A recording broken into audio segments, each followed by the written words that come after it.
கலைஞர் கலைஞர் கலைஞர் கலைஞர் கலைஞர் கலைஞர் கலைஞர் கலைஞர் கலைஞர் கலைஞர் கலைஞர் கலைஞர்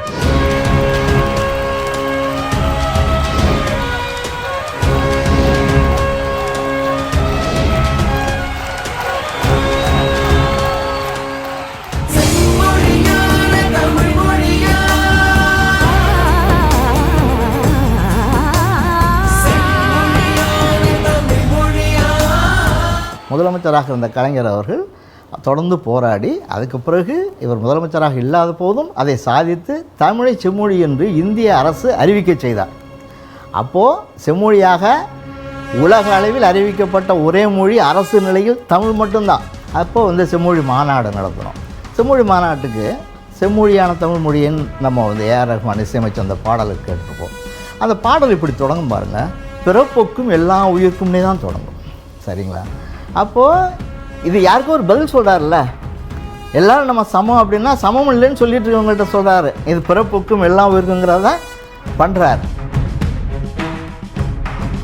சமூக நீதி நிலைநாட்டப்படுகிற இந்த காலகட்டத்தில் யாராவது கட்டை விரலை காணிக்கையை கேட்டால் அவங்க பட்டய உரின்னு எச்சரித்தவர் இந்த மண்ணின் மைந்தர் நம்முடைய தலைவர் கலைஞர் அவர்கள். ஏகலைவன் வித்தை கற்க இந்த சாத்திரம் அனுமதிக்கவில்லை.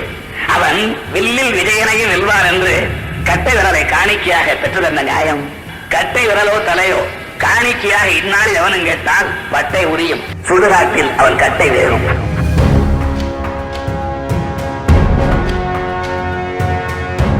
இது துரோணாச்சாரியர்கள் காலம் கிடையாது, ஏகலைவரின் காலம். இது கலைஞர் உருவாக்கி தந்திருக்கக்கூடிய காலம்.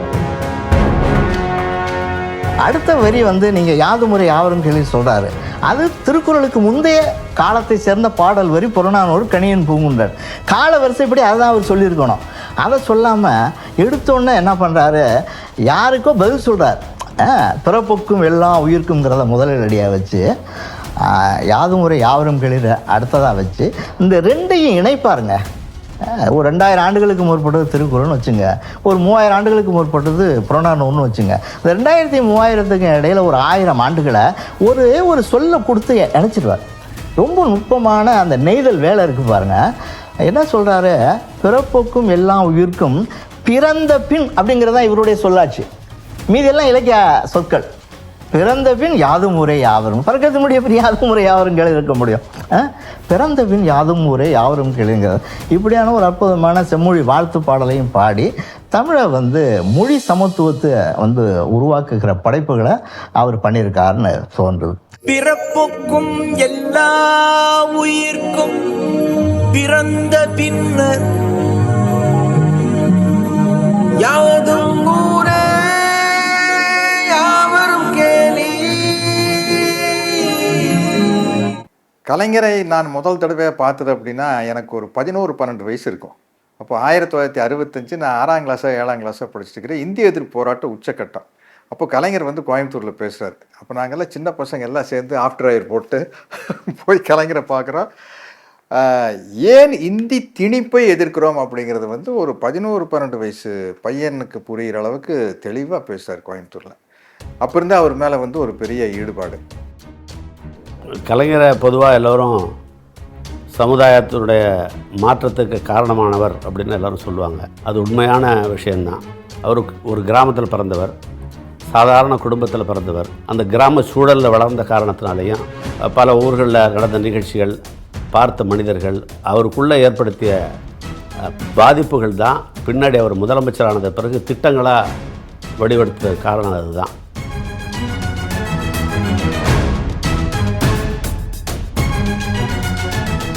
குடிசைமாற்றுவாரை ஏற்படுத்துவதற்கு காரணகர்த்தாவாக இருந்தவரே முதலமைச்சர் கலைஞர் தான். ஏன்னா நிறைய சென்னையில் குடிசைகள் மிக அதிகம். மக்களுக்கு போதிய அடிப்படை வசதிகள் இல்லாமல் அவங்க ரொம்ப கஷ்டப்பட்டு இருந்தாங்க. அது 1970களில் ஏற்பட்ட ஒரு பெரிய மாற்றம். வேறு எங்கேயுமே எந்த நகரத்துலேயும் அந்த மாதிரி மாற்றம் கொண்டு வரல. முதல்ல தமிழ்நாட்டில் தான் அந்த மாற்றம் கொண்டு வரப்பட்டது.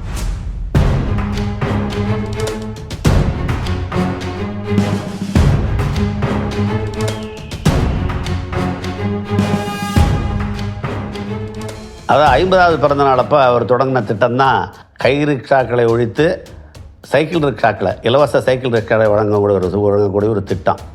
அந்த திட்டத்தினுடைய இது என்னன்னாக்கா, மனிதனை வைத்து மனிதன் எழுப்பதா மனிதனா மாடான்னு காந்தியடிகளே கேட்டிருக்காரு. அதை ரொம்ப நாளைக்கு முன்னாடி அவர் படிச்சிருக்கிறார். அதாவது சென்னை, கடலூர் போன்ற நகரங்களில் வந்து 2000 கை ரிக்ஷாக்கள் இருக்குன்னு கணக்கெடுத்து அந்த கை ரிக்ஷாக்களை மாற்றி சைக்கிள் ரிக்ஷாக்கள் இலவசமாக சைக்கிள் ரிக்ஷா கொடுத்தாரு.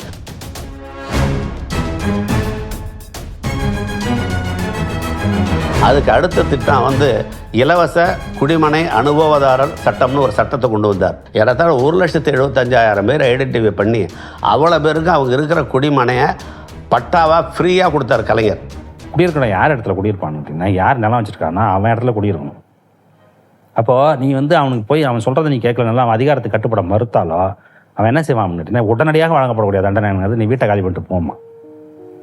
கூரையை பிரிச்சது தான், அவ்வளோதான். வீட்டை காலி பண்ணுறதில்ல, கூரை தானே போட்டுருப்பானுங்க, கூரையை பிச்சை எறிஞ்சிருன்றான். கூரையை பிச்சை எறிஞ்சிட்டு நீங்கள் நடத்துல தான் நிற்கணும்.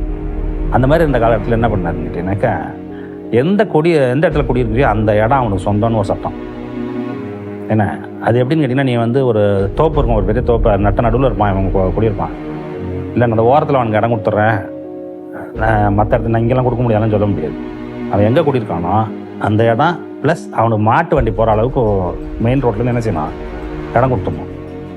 அந்த மாதிரி போட்டு அதுக்கு ஒரு சட்டத்தை போட்டு விட்டார். அதை பாராட்டுறதுக்காக வேண்டிய இப்போ கம்யூனிஸ்ட் பார்ட்டியில் ஒரு பெரிய பாராட்டு கூட்டம் திருத்துறைப்பூண்டியில் ஏற்பாடு பண்ணி கலைஞரை அழைச்சி ஒரு பாராட்டு கூட்டம் நடத்துனாங்க. அந்த பாராட்டு கூட்டத்தில் அப்போ இருந்த கம்யூனிஸ்ட் கட்சி தலைவர் மணலி கந்தசாமி வந்து 10,000 பேர் ரத்தம் சிந்தி சாதிக்க முடியாத ஒரு சாதனையை வந்து ஒரு சொட்டு மையினால் கலைஞர் சாதித்து காட்டியிருக்கிறார். அதுதான் அந்த குடிமனை அனுபவ சட்டம்னு சொல்லிட்டு அந்த சட்டத்தை அவர் கலைஞரை பாராட்டி அவர் உரைத்தார்.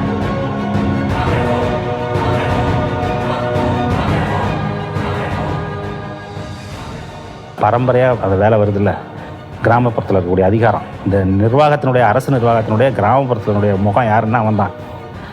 முன்சிபார் போனவனும் இவனு தான் அந்த முகம். அப்போ அந்த ரெண்டையும் பரம்பரையாக வர்றதுங்கிறத காலி பண்ணுங்கிறதுக்காக ஒரு சட்டம் ஏற்றப்படுது. இனிமேல் எப்படின்னு கேட்டிங்கன்னா, பரீட்சை நடத்துவாங்க. பரீட்சையில் யார் பாஸ் ஆகிறானோ அவனுக்கு ரேங்க் லிஸ்ட்டை போட்டு அவன் வந்து ஒரு அரசு அலுவலராக அங்கே போய் உட்காருவான். அவன் அப்போ வந்து நீ வந்து ரிசர்வேஷன்லாம் கொண்டு வந்துடுறாங்க இல்லையா? ஏன்னா 25 கம்யூனிட்டி ஃபஸ்ட்லேயே வந்துடுது இல்லை, அப்படியே தொடர்ச்சி அப்படியே வந்துகிட்டே வருது இல்லை. வரும்பொழுது பழைய மாதிரி என்ன மேலில் இருக்கவன் தான் இருக்க முடியும், நிலம் வச்சிருக்கவன் தான் இருக்க முடியுங்கிறதெல்லாம் மாறி குப்பை சுப்பான் எவனாக இருந்தாலும் சரி, எங்கள் காலேஜில் படிச்சிருப்பான், பரிட்சை வைப்பான், பாஸ் ஆகிருப்பான், பாஸ் ஆனால் அங்கே வருவான், 2 வருஷம் இருப்பான், 3 வருஷம் இருப்பான், அப்புறம் கலெக்டர் பார்த்து அவனை ட்ரான்ஸ்ஃபர் பண்ணி 100 ஊருக்கு போடுவார், அவன் போயிடுவான். இவனுக்கு அந்த ஊருக்கு எந்த இதுவும் கிடையாது, என்ன கிடையாது, அங்கே ஆட்சி செய்கிறதுக்குலாம் அவனுக்கு ஒன்றும் வேலை கிடையாது, நிர்வாகம் மட்டும் பண்ணிட்டு போயிடுவான். அவன் நிர்வாகம் இல்லாமல் ஆட்சியில் பண்ணிட்டு இருந்தான். அது மாதிரி அதை மாற்றுறாங்க. அடுத்து கலைஞருடைய திட்டங்களில் மிகவும் முன்மாதிரியான திட்டம், ஏழை விவசாயிகளுக்கு விவசாய கூலிகளுக்கு பயனளிக்கக்கூடிய திட்டம் எதுன்னு பார்த்தா நில சீர்திருத்த திட்டம். 1960 உச்சவரம்பு சட்டம்னு ஒரு சட்டத்தை கொண்டு வந்தாங்க அப்போ இருந்த ஆட்சியாளர்கள். உச்சவரம்பு என்னன்னாக்கா 30 ஸ்டாண்டர்ட் ஏக்கர்னு சொல்லி யாரும் ஒரு தனிநபர் வந்து 30 ஸ்டாண்டர்ட் ஏக்கராக தான் வச்சுக்கலாம், அதுக்கு மேலே இருக்கிறதெல்லாம் உபரி நிலமாக டிக்ளேர் பண்ணி அதை ஏழை மக்களுக்கு கொடுத்துடலான்னு ஒரு திட்டத்தை வகுத்து, அப்போ வந்து அவங்க எடுத்த உபரி நிலத்தினுடைய எண்ணிக்கை எவ்வளோன்னா 24,000 ஏக்கர் தான். அதில் ஏழை எளிய விவசாயிகளுக்கு கொடுத்தது எவ்வளோன்னு பார்த்தாக்க ஒன்றும் இல்லை. இப்போ வந்து அண்ணா கூட அந்த உச்சவரம்பு சட்டத்தை மிச்சவரம்பு சட்டம்னு அவர் விமர்சனம் பண்ணார் அண்ணா. 1970 கலைஞர் கொண்டு வந்த உச்சவரம்பு சட்டம் எப்படின்னாக்கா, அந்த 30 ஆக்கினாங்கல்ல, அது 15 ஸ்டாண்டர்ட் ஏக்கரான்னு ஆரம்பித்து சட்டத்தை கொண்டு வந்து 2 லட்சம் ஏக்கர் உபரி நிலங்கள்னு சொல்லி டிக்ளேர் பண்ணார். அந்த 2 லட்சம் ஏக்கர் நிலங்களையும் அரசு சார்பாக கையகப்படுத்தி ஏழை எளிய விவசாய கூலிகளுக்கு விவசாயிகளுக்கு ஃப்ரீயாக கொடுத்தார். 2 லட்சம் விவசாய பெருமக்கள் அதனால் பலனடைஞ்சாங்க. எவன்லாம் வந்து இந்த மாதிரி விவசாயத்தில் அடிமட்டத்தில் இருந்தானா அவன் எல்லாத்துக்கும் பாதுகாப்பு இந்த மாதிரி கொடுத்ததுனால பழைய அந்த அதிகார கட்டமைப்பு இருக்குல்ல, கிராமப்புறங்கள் அந்த அதிகார கட்டமைப்பு நிலம் வழியாக, அதுக்கப்புறம் வந்து இதுலேயே ஜாதி வரும், யார் மேலே இருக்கா யார் கீழே இருக்கான்ட்டு, அதன் வழியாக இதெல்லாம் இந்த கட்டமைப்பு எல்லாத்தையும் வந்து என்ன செய்கிறாங்க அப்படின்னா ஒரு 7-8 வருஷத்தில் காலி பண்ணி.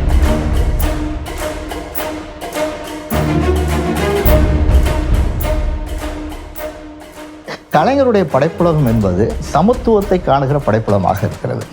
ஏற்றத்தாழ்வற்ற சமுதாயம் அமையணுங்கிற ஒரு படைப்புலகமாக இருக்கிறது. அதில் 2 பார்க்குற அவருடைய படைப்புகளில், ஒன்று மக்களிடம் இருக்கிற அந்த வேற்றுமைகள் ஏற்றத்தாழ்வு உடைக்கணும், சமமாக்கணுங்கிறது ஒன்று.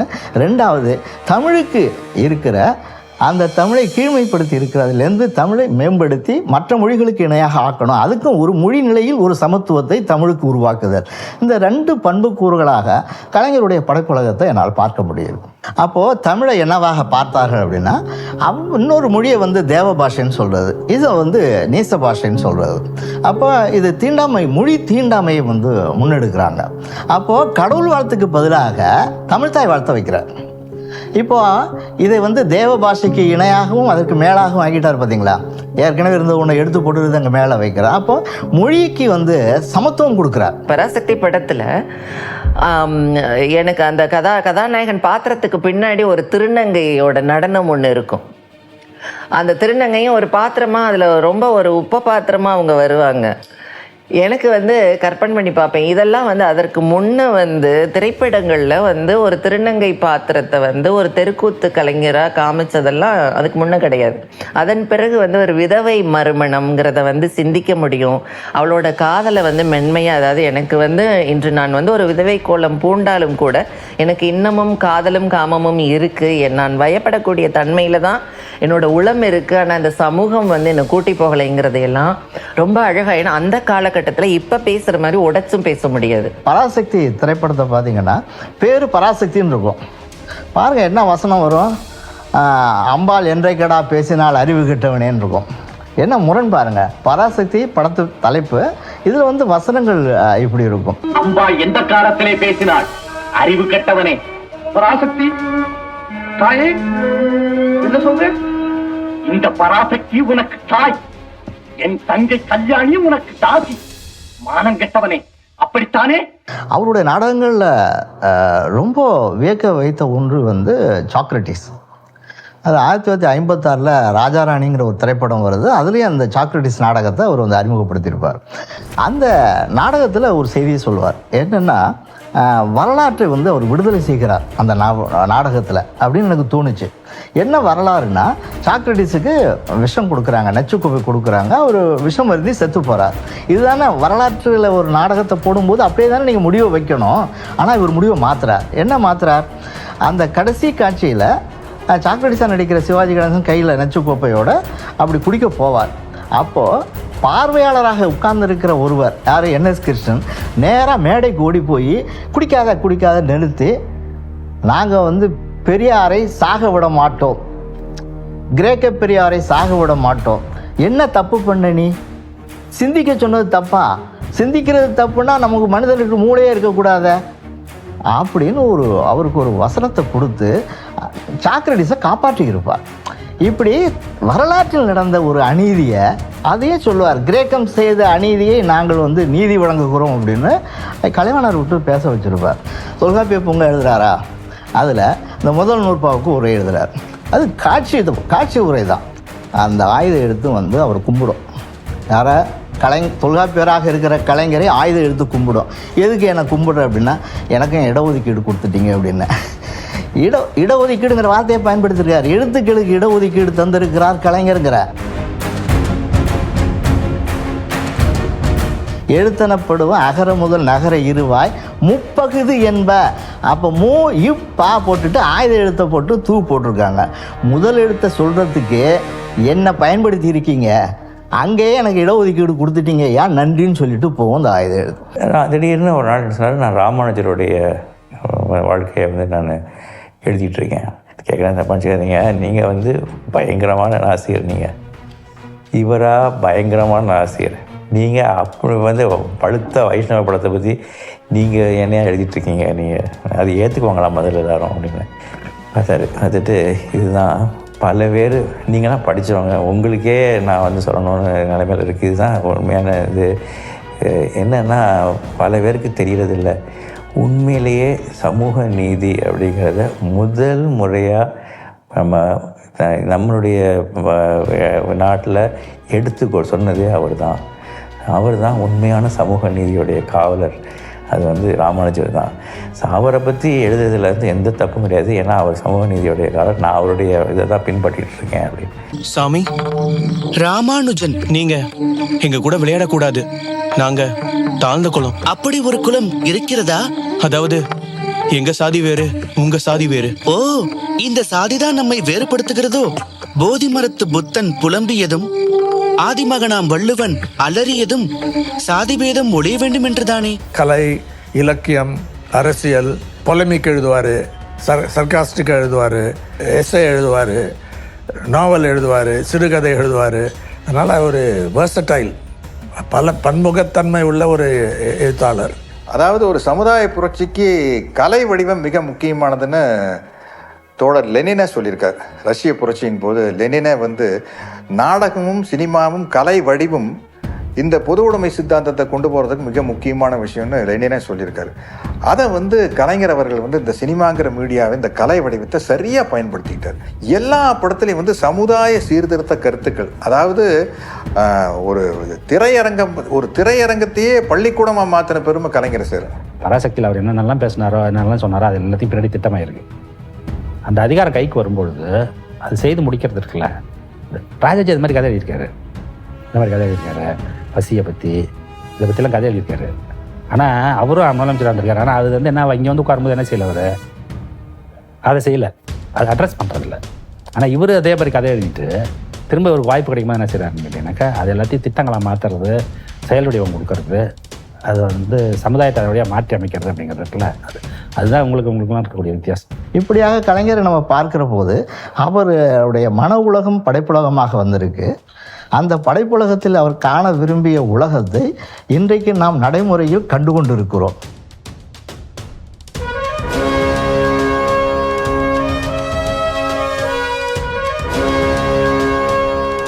யூஸ்வலி நீங்கள் நம்ம பொலிட்டிக்கல் லீடர்ஸ் எல்லாம் பார்த்தீங்கன்னா ரொம்ப சீரியஸாக இருப்பானுங்க. ஜோக் அடிக்கிறவங்களாம் ரொம்ப கம்மி. என்ன ஹிஸ்டாரிக்கலி சொல்லப்போனால் அப்ரஹாம் லிங்கன் நல்ல ஜோக் அடிப்பார்னு சொல்லுவாங்க, வின்ஸ்டன் சர்ச்சில் ஜோக் அடிப்பார்னு சொல்லுவாங்க, மகாத்மா காந்தி கூட had a good sense of humour. சமீபத்தில் ரொனால்ட் ரீகன் கொஞ்சம் ஜோக் அடிப்பார்னு சொல்லுவாங்க. மற்றவங்கெல்லாம் மோஸ்ட்லி எல்லாம் சீரியஸாக இருப்பாங்க. Political leaders rarely are very funny. ஏன்னா கலைஞர் வாஸ் அன் எக்ஸப்ஷன். இந்தியாவில் பொறுத்த வரைக்கும் எனக்கு தெரிஞ்சு இந்த மாதிரி ஒரு வெட்டியாக இருந்த நான் பார்த்ததில்ல. மற்றவங்க இருந்திருக்கலாம். எனக்கு தெரிஞ்ச வரைக்கும் இவர் he was had a very good sense of humour. யார்? கலைஞர். மீட்டிங் ஆகட்டும், நார்மல் இதாகட்டும், கலெக்டர்ஸ் கான்ஃபரன்ஸ் ஆகட்டும், எந்த இதில் ஒரு 15 மினிட்ஸ்க்கு ஒரு ஜோக் எதாவது அடிச்சுட்டே இருப்பார். And in fact people say, psychologist say that humour is associated with high intelligence. நான் ஒரு தடவை பார்த்தேன், அவர் வீட்டுக்கு போயிருந்தேன். அவரை இறங்கி அந்த படியிலிருந்து வரும்போதே அவர் டிராஃப்டை கையில் கொடுத்துட்டாங்க. அப்படியே நின்று யார் வந்திருக்காங்கிற அந்த இடமே தெரியாமல் அதில் கான்சன்ட்ரேட் பண்ணி அதில் ஒரு கரெக்ஷன் போட்டு இதை இஷ்யூ பண்ணிருக்கிறாரு. அந்த இது எந்த தலைவர்களுக்கும் வராத ஒரு திறமை, சக்தி, ஆர்வம், அக்கறை, அந்த concentration. Any change he made was always an இம்ப்ரூவ்மெண்ட்டுங்க. தட் இஸ் இந்த மேபி நீண்ட அனுபவமாக இருக்கலாம், அவரோட திறமை இருக்கலாம், whatever it may be. But whenever he made any change to anything, it was always a positive change. அது ஸோ தட் குவாலிட்டி ஹி ஹேடுங்க அவர்கிட்ட. அடுத்தது அவர் சட்டமன்றத்துக்கு ஒரு தனி மரியாதை கொடுத்தாரு. அந்த கோயில் நினைச்சாரோ நம்ம தெரியாது எனக்கு. ஏன்னா அவர் அந்த காலத்துல இருந்தே சட்டமன்ற உறுப்பினராக இல்லாத காலமே கிடையாதுன்னு நினைக்கிறேன். ஒரு கவன ஈர்ப்பு தருமானம் ஒன்று ஒரு நாளைக்கு உள்துறையை பற்றி நான் வந்து செயலருங்கிற முறையில் நான் இருக்கணும். அன்னைக்கு தான் பார்த்தேன். ஏன்ட்ட எதுவுமே கேட்கல. அவர் வந்து போலீஸ் துறை டிஜிபிடியே கேட்டு வாங்கிக்கிட்டார் எல்லாத்தையும். நான் ஏதோ ப்ரிப்பேர்டாக இருந்தேன், ஆனால் கேட்கல. சண்முகநாதன் மீதி வேலையை பார்த்துருப்பாரு. 1 மணி நேரம் பேசினார். கோர்வையா, அழகா, எல்லார் பேச்சையும் முதல்ல கேட்டுக்கிட்டாரு.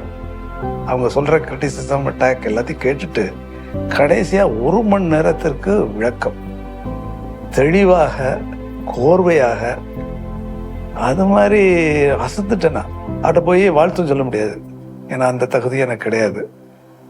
அதாவது எனக்கே அது வந்து கேட்கறதுக்கு இந்த மாதிரியான செய்திகள்லாம் இருக்கா நம்ம துறையை பற்றி அந்த தெரிகிற அளவுக்கு பேசினாரு.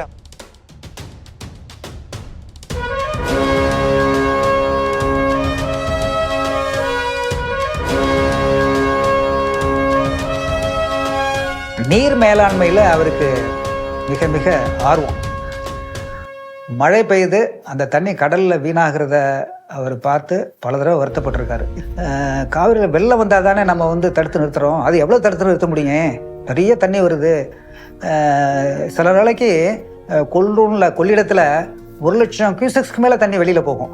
ஸோ அந்த மாதிரி போகும்பொழுது அந்த தண்ணியை தடுத்து பக்கத்தில் அருகாமையில் இருக்கிற புதுக்கோட்டை, ராமநாதபுரம், சிவகங்கை மாவட்டங்களுக்கு போகிற மாதிரி செய்ய முடியுமா அப்படின்னு கேட்டார். அந்த சஜஷன் பேரில் தான் மாயனூரில் அந்த தடுப்பணை கட்டுறதுக்கு அவருடைய ஆலோசனை பேரில் முதலமைச்சர் கூப்பிட்டு கேட்டதுனால அந்த தடுப்பணை கட்டுவதற்கு ஏற்பாடு செய்யப்பட்டது. அந்த திட்டம் அமைக்கப்பட்ட இடம் வந்து மாயனூரிலிருந்து புதுக்கோட்டைக்கு செல்கின்ற கால்வாய், அது வழியாக இந்த குண்டாறு வரையிலையும் போய் குண்டாறு இணைப்பு திட்டத்தை ரொம்ப நாளாக பேசிகிட்டு இருக்கோம் நம்ம, அது வரையிலையும் போகிறது மாதிரி இந்த திட்டம் அமைக்கப்பட்டது. கிட்டத்தட்ட 1 டிஎம்சி தண்ணீர் அங்கே தேக்கப்பட்டிருந்தால் கூட எக்ஸஸாக வர்ற வாட்டர் இந்த இணைப்பு கால்வாய் மூலம் போகிறது மாதிரி இந்த திட்டம் அமைக்கப்பட்டது. ஒரு மிகப்பெரிய அந்த புதுக்கோட்டை மாவட்ட மக்களுக்கு ஒரு மிகப்பெரிய வரப்பிரசாதம் தான் அது. முதலமைச்சர் 1000 தடுப்பணைகள் அந்த இடத்தெல்லாம் கவனமாக தேர்ந்தெடுத்து அதை வந்து பொதுப்பணித்துறை மட்டும் செய்யாமல் மற்ற துறைகளும் செய்ய வேண்டாம் அப்படின்னு சொல்லி ஒரு அக்ரிகல்ச்சர், இன்ஜினியரிங் டிபார்ட்மெண்ட்டு, பொதுப்பணித்துறை, ஹைவேஸ் டிபார்ட்மெண்ட்டு, இது மாதிரி 3-4 துறைகளுக்கு 1000 செய்யணும் இல்லையா, அதனால் 3-4 துறைகளுக்கு பிரித்து கொடுத்து அந்த திட்டத்தை செயல்படுத்துறதுக்கு ஏற்பாடு பண்ணார். இது எதுக்காக இதை சொல்கிறேன்னா, எந்த பீரியடில் முதலமைச்சராக வந்தாலும் சரி, வந்தவுடனே அரசு திட்டங்களில், அதில் குறிப்பாக நீர் மேலாண்மை திட்டத்தில் முதலமைச்சர் கலைஞர் வந்து அந்த அளவுக்கு தனிப்பட்ட கவனம் செலுத்துறது மிக மிக முக்கியம். தமிழ்நாட்டில் 1947 to 1996 அந்த 49 ஆண்டில் இந்த 184 பிரிட்ஜஸ் கட்டியிருந்தாங்க ஹோல் ஸ்டேட்டில். 96 to 2001 ஒரு 634 பிரிட்ஜஸ் என்னமோ கட்டாங்க, அந்த 5 இயர்ஸில் கட்டாங்க. அதே மாதிரி ரோட்ஸ் கூட, அது கிராம ரோட்ஸ் எல்லாம், கிராம சாலைகள் பிளாக் டாப்டு அந்த டார் ரோடு போட்டது 1947 to 1996 49 இயர்ஸில் ஒரு 5000 கிலோமீட்டர்ஸ் கிராம சாலைகள், ஒரு 1,00,000 கிலோமீட்டர் என்னமோ இருக்குங்க கிராம சாலைகள், வெறும் 5000 கிலோமீட்டர்ஸ் தான் டார் ரோடாக இருந்தது. அந்த 5 வருஷத்தில் 22,000 கிலோமீட்டர்ஸ் டார் ரோடு பண்ணாங்க இந்த இது. ஸோ அந்த இன்ஃப்ராஸ்ட்ரக்சரு தமிழ்நாட்டில் பண்ணது இவர் தாங்க. அந்த எது எடுத்தாலும் நீங்கள் பார்த்தீங்கன்னா இந்த institution like SIPCOT, dot board, இந்த எல்லா மெட்ரோ வாட்டர், இந்த மாதிரி எல்லாம் கிரியேட் பண்ணது இவர் தான். சிட்டிஸ் இது இது பிரிட்ஜஸ் ஆகட்டும், ரோட்ஸ் ஆகட்டும், பில்டிங்ஸ் ஆகட்டும், இந்த இண்டஸ்ட்ரியல் எஸ்டேட்ஸ் ஆகட்டும், நிறைய கொண்டு வந்திருக்காரு. அது இவரோட ரோல் நிறைய இருக்குதுல்ல. எங்கள் அப்பா ப்ரொஃபஸர் MS சுவாமிநாதனோட கலைஞருக்கும் அவருக்கும் ரொம்ப ஒரு க்ளோஸான ஒரு ரிலேஷன்ஷிப். 1989 எங்கள் அப்பா வந்து இந்த ஆராய்ச்சி மையத்தை ஆரம்பிக்கிறதுக்கு ஒரு நிலம் தேடிட்டு இருந்தார். அதனால் அப்போ வந்து கலைஞரை போய் பார்த்தாரு. இந்த மாதிரி ஒரு நிறுவனம் ஆரம்பிக்கலான் இருக்கேன், அதுக்கு நீங்கள் என்ன சொல்கிறீங்க அப்படின்னு. அப்போ அவர் அப்பாட்ட சொன்னாராம், இந்த மாதிரி நீங்கள் ஏன் என்னை வந்து கேட்கணும், நான் தான் உங்களை வந்து அழைக்கணும். உடனே அவர் வந்து லேண்டை சேங்ஷன் பண்ணி இங்கே வந்து ஒரு 2 ஏக்கர் நிலம் வந்து தரமணியில் கொடுத்தாரு. ஸோ இது ஆரம்பிக்கிறதுலேருந்து அது கலைஞரோட ஆசீர்வாதத்தோடு தான் இது தொடங்கிது. ஸோ அவருக்கு வந்து வேளாண்மையில் ரொம்ப இன்ட்ரெஸ்ட், அக்ரிகல்ச்சரில் ரொம்ப இன்ட்ரெஸ்ட்டு, பொதுமக்கள் மேலே அவர் நிறையா ஒரு பாசமும் ஒரு அக்கறையும் அவருக்கு உண்டு கலைஞருக்கு. அப்பாவும் அதே மாதிரி தான். 1998 தமிழ்நாடு அரசு, MS Swaminathan research foundation, TIDCO, அப்புறம் டிபார்ட்மெண்ட் ஆஃப் பயோடெக்னாலஜி 4 சேர்ந்து ஒரு விமென்ஸ் பயோடெக்னாலஜி பார்க் இந்தியாவிலே முதல் தரம் ஸ்பெஷலாக விமென் பயோடெக்னாலஜியில் முன்னேறணும் அப்படின்னு சொல்லிட்டு கலைஞர் வந்து 20 ஏக்கர் லேண்டு நிலம் வந்து சிறுசேரியில் கொடுத்தாரு. ஸோ அந்த விமென்ஸ் பயோடெக்னாலஜி பார்க் இனாகரேஷனுக்கும் வந்தார். பிரசிடெண்ட் வந்து ஃபவுண்டேஷன் ஸ்டோன் லே பண்ணாங்க. இப்போ அது ரொம்ப நல்லா போயிட்டுருக்கு. ஸோ அந்த மாதிரி ஒரு இனிஷியேட்டிவ் ஃபஸ்ட் டைம் இந்தியாவில். அப்போல்லாம் பயோடெக்னாலஜி பார்க்னு யாருமே கேள்விப்பட்டதில்லை. பட் கலைஞர் அந்த ஐடியா கேட்ட உடனே அந்த நிலத்தை அவர் அசைன் பண்ணிவிட்டு அதை ரொம்ப சீக்கிரமாக அதுக்கு அப்ரூவல் எல்லாமே கொடுத்து அந்த மாதிரி அவர் என்கரேஜ் பண்ணதுனால தான் அது இவ்வளவு சக்ஸஸ்ஃபுல்லாக அது வந்தது. 2009 அல்லது 10 வந்து முதலமைச்சர் உடல்நலம் இல்லாமல் ராமச்சந்திரா மருத்துவமனையில் சர்ஜரி பண்ணுறதுக்காக அட்மிட் ஆகியிருந்தது. அப்போ அவருக்கு வந்து ஸ்பைன் சர்ஜரி பண்ணணுங்கிற ஒரு முடிவு எடுக்கப்பட்டு அவர் மருத்துவமனையில் இருந்தார். நாங்களாம் என்ன பண்ணோம், காலையில் எப்போதும் அலுவலகத்துக்கு போகிறது மாதிரியே நேராக மருத்துவமனைக்கு போய் முதலமைச்சரை பார்த்து என்ன நடந்ததுன்னா ஒரு ப்ரீஃப் பண்ணிட்டு வருவோம். ஒரு நாள் ரொம்ப காலதாமதம் ஆயிடுச்சு போய் சேர்கிறதுக்கு. 9 மணிக்கு மேலே ஆயிடுச்சு. அப்போ மருத்துவர்கள்லாம் வந்துட்டாங்க. மருத்துவர்கள் வந்து எக்ஸாம் பண்ண ஆரம்பிச்சிட்டாங்க. அதெல்லாம் பண்ணிக்கிட்டு முடிட்டு 1 மணி நேரம் ஆச்சு. அதன் பிறகு ஒரு 10 மணிக்கு மேலே தான் எங்களால் பார்க்க முடியுது. அப்போ அவர் சொன்னார், ஏன் காலையிலே வரல, நீங்களாம் முன்னாடியே வந்து மருத்துவர்கள் வரதுக்கு முன்னாடி வரணும், ஏன் வரலன்னு கேட்டார்.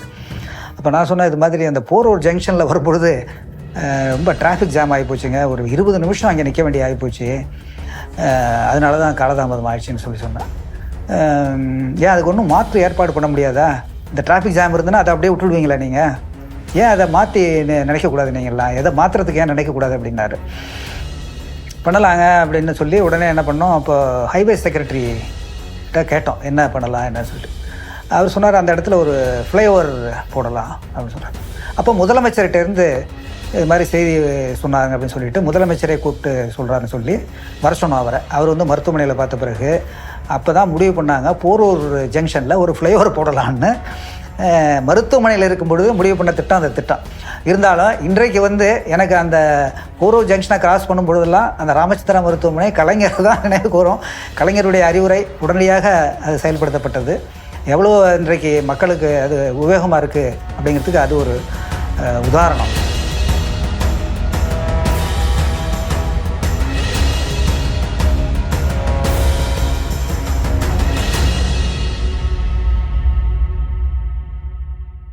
மின்சார வாரியம் நிதி அறிக்கையை வந்து அசம்பிளியில் டிஸ்கஸ் பண்ணுவாங்க வருஷத்துக்கு ஒரு தடவை, ஒரு நாள் ஃபுல்லாக நடக்கும். நான் வந்து என்ன பண்ணியிருந்தேன்னா புது மீட்டர் போட்டேன், நல்ல நவீனமான ஒரு மீட்டர் போட்டு புதுசாக ஒரு கரெக்ஷன் கொடுக்கறதுக்கு முன்னால் 700 ரூபா வாங்கிட்டு இருந்தாங்க, அது 1200 ரூபா. நல்ல மீட்டர் குவாலிட்டி பெட்டர். உடனடியாக 24 மணி நேரத்துக்கு முன்னால் நான் கரெக்ஷன் கொடுக்குறேன்னு ஒரு திட்டத்தை போட்டு நிறைவேற்றிக்கிட்டு இருந்தேன். நம்ம அசம்பிளியில் எதிர்கட்சி உறுப்பினர்கள் இருக்காங்களே, அவங்க வந்து 700 வந்து 1200 கூட்டிட்டாங்க மின் வாரியம், அதை குறைக்கணும் அப்படின்னு கேட்டாங்க. அமைச்சர் எல்லாத்தையும் கேட்டுட்டு கடைசியில் பதில் சொல்லும்போது முதல்வர் அவர்கள் எந்திரிச்சு வெளியே வரார். நான் வந்து ஆஃபீஸர்ஸ் கேலரியில் உட்காந்துருக்கேன். அப்போ வயசு அவர் 80க்கு மேலே இருக்கும். இதுக்கு வராருன்னு தெரியல. என்னென்னா கூப்பிட்டு கொஞ்சம் 700 ரூபாயை குறைச்சிக்கலாமா அந்த 1200 ரூபாயை? சார் 700 ரூபாய் குறைச்சிங்கன்னா எனக்கு 50 கோடி போயிடும் அப்படின்னு. அப்போ அவர்கிட்ட பேரம் பேசுகிறேன் நான், என்னுடைய நேச்சரே அப்படி. சரி கடைசியில் 1000 சரிங்க அப்படின்னு சொல்லிட்டு போயிட்டார். அப்புறம் அமைச்சர் சொல்கிறாரு அசம்பிளியில், நமது மாண்புமிகு முதலமைச்சர் அவர்கள் தலைவர் மின்வாரிய தலைவருடன் கலந்து ஆலோசித்து இந்த கட்டணத்தை 1000க்கு குறைக்கிறார் என்று அனௌன்ஸ் பண்ணுறாரு. தட்டினாங்க. எனக்கு என்னென்னா, ஒரு தலைவர் அவர் நினச்சா என்னை ஒரு ஆணையில் வந்து மாற்றிடலாம். அவர் என்னை அதுக்காக கன்சல்ட் பண்ண வேண்டிய அவசியமே கிடையாது. அதான் ஒரு அந்த பெருந்தன்மை, அது அவருடைய முடிவை நாம் கொஸ்டின் பண்ணுறோங்கிற ஒரு நினைப்பு. அதன் அடிப்படையில் அவர் அந்த வயசுலேயே எந்திரிச்சு வெளியே, நமக்கு இப்போவுமே எந்திரிச்சு வெளியே வர்றது கஷ்டப்படுது, எந்திரிச்சு வெளியே வந்து என்னோட ஆலோசித்து அதை குறைத்தார். மத்திய அரசில் கூடங்குளத்தில் ஒரு அணுமின் நிலையம் ஏற்படுத்தணும்னு ஒரு கடிதம் வந்தது. நான் மாவட்ட கலெக்டராக இருக்கும்பொழுது அந்த கடிதம் எனக்கு வந்தது. அந்த கடிதம் வந்தவுடனே மறுநாள் செய்தித்தாளில் அந்த செய்தியை வந்த உடனே அங்கே பொதுமக்களுடைய எதிர்ப்பு இருந்தது. அப்போ அவருடைய கவனத்துக்கு அதை கொண்டு போனேன், இது மாதிரி எதிர்ப்பு இருக்குது, என்ன செய்கிறதுன்னு தெரியல அப்படின்னு சொன்னேன். அப்போ அவர் முதலமைச்சர் சொன்னார், எதிர்ப்பு இருந்ததுன்னா பொதுமக்களுடைய ஒத்துழைப்பு இல்லாமல் இந்த திட்டமும் நடத்தக்கூடாது. அப்போ அவர் சொன்னார் முதலமைச்சர், அந்த துறையில் இருக்கிற எக்ஸ்பர்ட்ஸ், அந்த வல்லுநர்கள்லாம் அழைச்சி ஒரு கூட்டம் போட்டு அந்த கூட்டத்தில் வந்து எடுத்து சொல்ல இதனால் என்ன பலன் கிடைக்கும் அப்படிங்கிறத எடுத்து சொல்ல மக்களை கன்வின்ஸ் பண்ண பிறகு இந்த திட்டத்தை ஆரம்பிக்கலாம் அப்படின்னு சொல்லி எங்களுக்கு அறிவுரை சொன்னார். அதன் பிறகு ராதாபுரத்தில் ஒரு கூட்டம் ஏற்பாடு பண்ணோம். அப்போ இந்த துறை வல்லுநர்கள் மிகவும் அமைதியாக இந்த திட்டத்தினுடைய நல்ல பலன்கள் என்னென்ன கிடைக்கும், இதனால் அந்த பகுதி எப்படி டெவலப் ஆகும் அப்படிங்கிறத பற்றிலாம் எடுத்து சொன்னாங்க. அதாவது நில உடைமைதாரர்களுக்கு காம்பன்சேஷன் நல்ல அளவுக்கு கொடுக்க வேண்டும், அந்த நிலத்தை எடுக்கும்போது ஒரு காம்பன்சேஷன் கொடுக்க வேண்டும் ரெக்கமெண்ட் பண்ணேன். ஸோ இதுலேருந்து மக்களுடைய ஒத்துழைப்பு மிக மிக அவசியம். அவங்களுக்கு எந்த விதமான பாதிப்பு ஏற்படாத முதலமைச்சருடைய கன்சர்ன், அவருடைய இதை பற்றி ஒரு ரொம்ப கவலை கொண்டிருந்தார் என்பது நமக்கு தெரிய வருகிறது. மின்சார வாரியத்தை நிர்வகிக்கும் போது பணம் இல்லாமல் யாரையும் செய்ய முடியாது. அதனால் அவருக்கு ஒரு தடவை நிதித்துறை அமைச்சர் நிதி செயலாளர் மூலமாக சொல்லிவிட்டேன், இங்கே நிலைமை ரொம்ப மோசமாக இருக்குது, மின்சார கட்டணத்தை கூட்டணும். அப்போ வந்து அரசாங்கம் தான் கூட்டணும். சரி சொல்லுங்கள், என்னென்ன வேணும் உங்களுக்கு? ஒவ்வொரு ஐட்டமாக அதில் இண்டஸ்ட்ரியல் கன்சியூமர்ஸ்னு இருக்குது, ஹெவி இண்டஸ்ட்ரீஸ்னு இருக்குது, ஸ்மால் இண்டஸ்ட்ரீஸ்னு இருக்குது. ஒவ்வொரு ஐட்டமாக கேட்டு என்ன கூட்ட போகிறீங்க, இவ்வளோலேருந்து இவ்வளவு, எத்தனை பேருன்னாரு. புள்ளி 7,000 பேர். Okay, agreed. அப்புறம் ஒன்று ஒன்றா வந்து கடைசியில் டொமஸ்டிக் வருது. அது 1.5 கோடி பேர் இருப்பாங்க. டொமஸ்டிக் வந்தவுடனே அதில் வந்து ஒரு 25% தான் நான் கூட்டியிருந்தேன். இதில் வந்து 25 தான் ரொம்ப குறைச்சல் சார், இது 10 வருஷமாக கூட்டல, விட்டுடுங்க. அதை நீதி எல்லாம் எவ்வளோ வருது உங்களுக்கு? 550 கோடி வருது. 750 கேட்டீங்க, 750 கோடி கேட்டீங்க, 550 கோடி கொடுத்தேன், இதை வச்சு நீங்கள் மேனேஜ் பண்ணுங்கன்னாரு. எனக்கு அதே பெரிய விஷயம். ஏன்னா அந்த மாதிரி ஒரு இதை டிசிஷன் எடுத்ததுனால என்னால் சர்வே பண்ண முடியும். ரொம்ப தேங்க்ஸ் சார்னு சொல்லிட்டு போயிட்டாங்க. இந்த மாதிரி அவருக்கு வந்து ஒரு சென்ஸ், யாரை கஷ்டப்படுத்தணும் யாரை கஷ்டப்படுத்தக்கூடாது. நிறைய பேர் அது பொலிட்டிக்கல் கூட சொல்லலாம், பட் பொலிட்டிக்கலாக தானே அவள் பார்க்கணும். நாங்கள் அட்மினிஸ்ட்ரேட்டிவாக எத்தனை பர்சன்டேஜ் எவ்வளோ நாள் கூட்டல் இருந்தால் பார்ப்போம். அந்த மாதிரி எடுத்து அவர் முடிவெடுக்கக்கூடிய திறமை, ஆற்றல் அவருக்கு இருந்தது. விமர்சனம் சொன்னால் முதல்ல ஏன் அப்படி பண்ணீங்கன்னு கேட்டாலும் நம்ம போய் பார்த்துட்டு இருந்தால் அவரோட டிபேட் பண்ணலாம், விளக்கம் கொடுக்கலாம், ஒரு அளவுக்கு பர்சுவேட் பண்ணலாம். அவர் உங்களை பர்சுவேட் பண்ணுவார், நான் கரெக்டாக தான் இது செய்தேன். விமர்சனத்தை சகிக்கக்கூடிய ஒரு தன்மை. இந்த செய்தித்தாளில் படித்து விட்டு அதில் வந்து ஃபாலோ அப் ஆக்ஷன் என்ன எடுத்தோன்னு கேட்பார். நிறைமாத கர்ப்பிணியாக இருந்த ஒரு பெண்மணி மருத்துவமனைக்கு போவதற்கு வசதி இல்லாததுனால மிகுந்த சிரமத்துக்கு உட்பட்டு அந்த குழந்தை இறந்து பிறந்தது அப்படின்னு செய்தி வந்தது. அது பார்த்தோன்னா என்னையா இது மாதிரிலாம் நடக்குது, இதுக்கு ஏதாவது நம்ம கவர்மெண்ட்டில் செய்ய முடியாதா? இது மாதிரி ரிமோட் பிளேசஸ், ரொம்ப தூரமாக இருக்கின்ற பகுதியிலேருந்து மருத்துவமனைக்கு செல்வதற்கு நம்ம எதுவும் வசதி செய்து கொடுக்கக்கூடாதா? இது வேறு எந்த வேறு எந்த மாநிலத்தில் செய்திருக்காங்களா அப்படின்னு கேட்டார். நான் சொன்னேன், ஆந்திராவில் இது மாதிரி ஒரு ஆம்புலன்ஸ் திட்டம் ஒன்று செயல்படுத்தியிருக்காங்க அப்படிங்கிறத சொன்னேன். அப்போ அதை போய் நீ ஸ்டடி பண்ணிட்டு வர சொல்லு. பார்த்துட்டு வந்து அவங்க ஒரு அறிக்கை கொடுத்தாங்க, இது மாதிரி இருக்குது, இந்த திட்டத்தை நம்ம செயல்படுத்தலாம், ஆம்புலன்ஸ் கொடுத்து தனியார் மூலம் கொடுக்கலாம் அப்படின்னு சொல்லி ஒரு திட்ட அறிக்கை ஒன்று கொடுத்தாங்க. அப்போ தான் 108 ஆம்புலன்ஸ் திட்டத்தை முதல்ல தொடங்கி வச்சார். கலைஞர் ஒரு மிகப்பெரிய ஆளுமை. அவர் சுகாதாரத்துறையில் மட்டும் ஒரு 100கணக்கான திட்டங்களை கொண்டு வந்தார். அதனால் இன்றைக்கு வரைக்கும் கோடிக்கணக்கான மக்கள் வந்து பலனடைஞ்சிட்டு வர்றாங்க. உங்களுக்கு ஞாபகம் இருக்கும், 2004 தமிழ்நாட்டு கடற்கரையோரமாக ஒரு பலத்த சுனாமி அடிச்சுது. அப்போது நிறைய பெண்கள் வந்து வறுமையின் காரணமாக வந்து அவருடைய சிறுநீரகத்தை விற்க ஆரம்பித்தாங்க. அது ஒரு புரோக்கர்லாம் வச்சு அது ஒரு பெரிய இண்டஸ்ட்ரி மாதிரியே நடந்தது. லீகல் வழியில் தான் யாரும் இல்லீகல் வழியில் போக மாட்டாங்க. இன்றைக்கி ஆயிரக்கணக்கான மக்கள் வந்து கிட்னி இல்லாமல் தவிக்கிறாங்க. நம்ம மூளை சாவை அடைஞ்சவங்ககிட்ட இந்த கிட்னி எடுத்து கொடுத்தா என்ன? அப்போ யாரும் கிட்னியை விற்க மாட்டாங்க. கலைஞர் உடனே ஆணையிட்டார், உடனடியாக அதை செயல்படுத்துங்க. அப்படி தான் வந்து தமிழ்நாட்டில் உடல் உறுப்பு மாற்று சிகிச்சை மையம் வந்து 2008 செப்டம்பர் அக்டோபரில் உருவாச்சு. கலைஞர் அவர் இறந்துட்டாருன்னு சொல்ல முடியாது, ஏன்னா இன்றைய வரைக்கும் 10,000 உறுப்புகளை தானம் கொடுத்துருக்கோம். ஸோ 10,000 பேர் உடலில் அவர் கண்ணா, சிறுநீரகமா, கல்லீரலா, இதயமா, நுரையீரலா இன்றைக்கும் செயல்பட்டுருக்கின்றாரு. அந்த காலத்தில் அப்போ 50களில் 40களில் எல்லா ஊர்கள்லேயும், எல்லா பேருந்து நிலையங்கள்லேயும், ரயில் நிலையங்கள்லேயும், போரிடங்கள்லாம் தொழுநோய் இரவலர்களை பார்க்க முடியும்.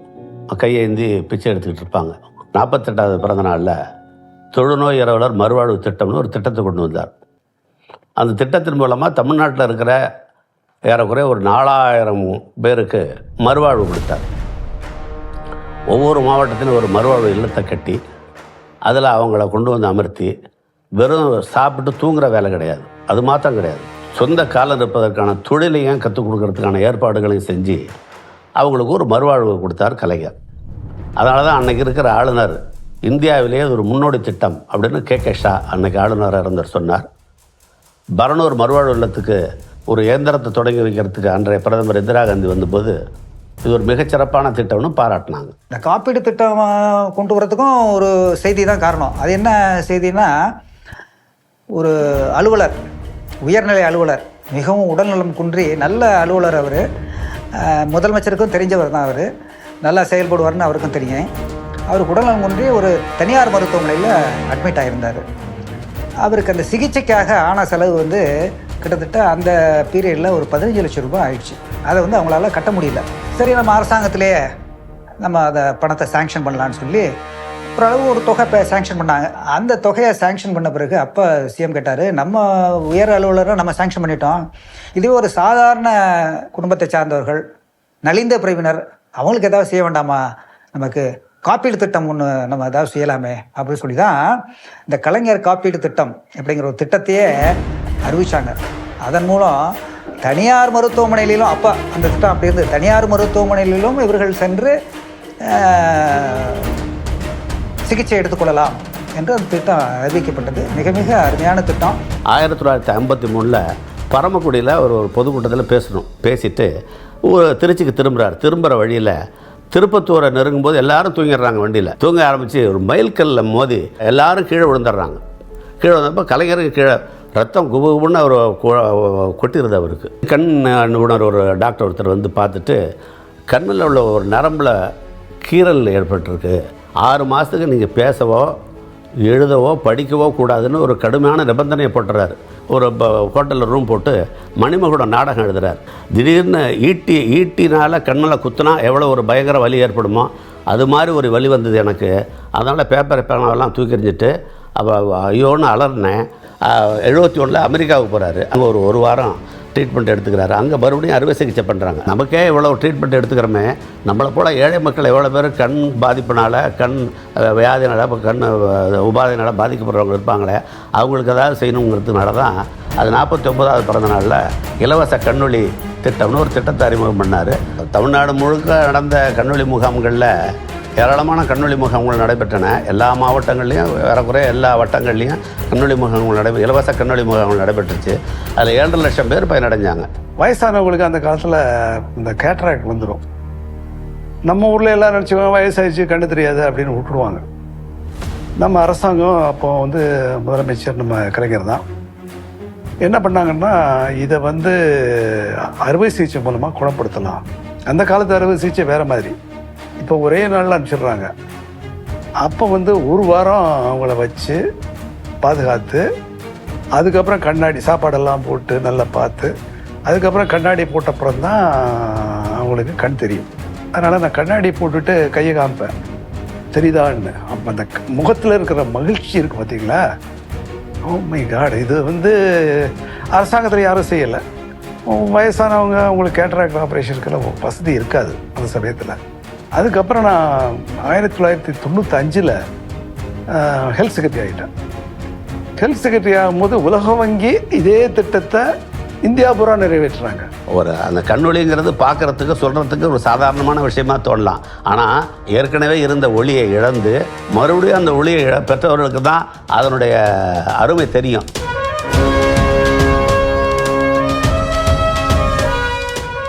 ஸோ பிறவிலே சுத்தமாக காது கேட்கலன்னு வச்சுங்களேன். அப்போ அது வந்து ஒரு இரட்டை ஊனம், டபுள் ட்ராஜடி. ஏன்னா வந்து காது கேட்கலன்னா மொழியும் வளர்ச்சி இருக்காது. அப்போ இந்த காக்லியர் இம்ப்ளான்ட்டுங்கிறது ஒரு அதிநவீன ஒரு கண்டுபிடிப்பு.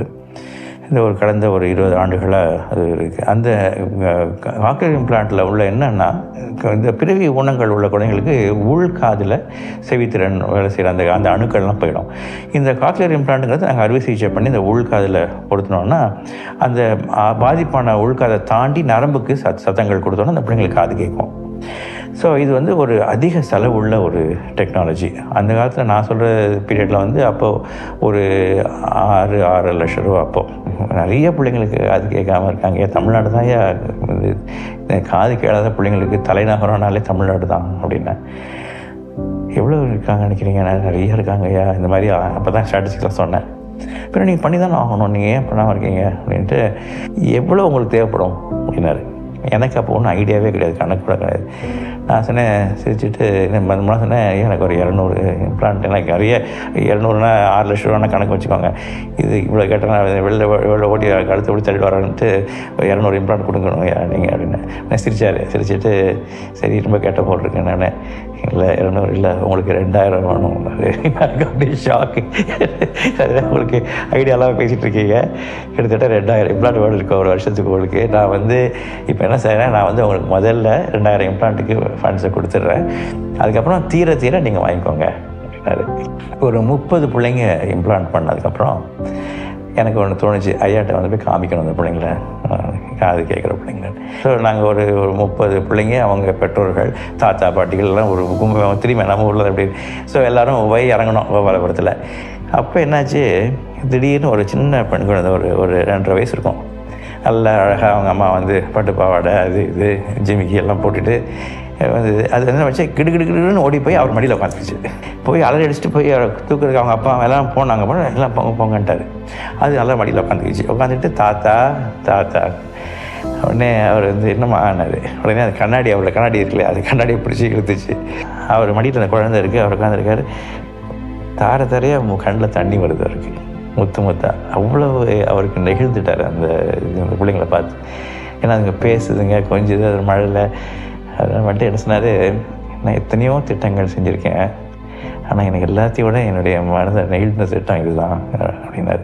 ஸோ இந்த காக்லியர் இம்ப்ளான்ட் ஸ்கீம் வந்து தமிழ்நாடு தான் இந்தியாவுக்கே முன்னோடியாக இருந்தது. நோய் வந்து வர்றதுக்கு முன்னாடி தடுக்கிறது தான் மெயின் ஆப்ஜெக்டிவ்.